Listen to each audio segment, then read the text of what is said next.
Welcome to the Learning Pines YouTube. We hope this video helps. In this video, I will show you how to prepare a delicious sangria cocktail.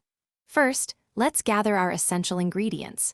You'll need one 750 milliliter bottle of your favorite dry red wine, like a Tempranillo or Garnacha. Next, measure out 1/4 cup of brandy and 1/4 cup of orange liqueur for that perfect kick. Don't forget about the fresh fruit. About 2 cups of chopped oranges and apples work wonderfully. This combination creates a fantastic base for your sangria. Now that you have all your ingredients ready, let's mix them up. Pour the entire 750 milliliter bottle of dry red wine into a large pitcher.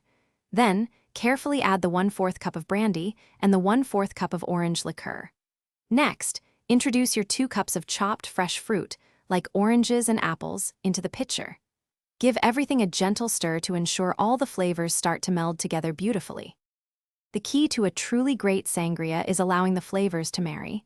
Once mixed, cover your pitcher and refrigerate it for a minimum of 4 hours. This chilling time lets the fruit infuse the wine with its delicious essence.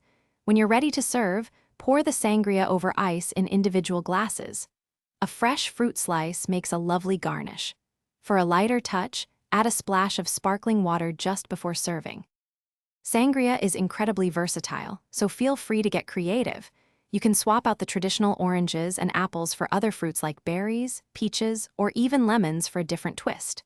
For a lighter option, try using a crisp white wine or a rosé instead of red. The possibilities are endless. And speaking of endless possibilities, if you love to read, check out the new Kindle Paperwhite. You can find a link to it, along with other great deals, in the description below. Enjoy your homemade sangria. Thanks for watching. Consider subscribing if we helped you.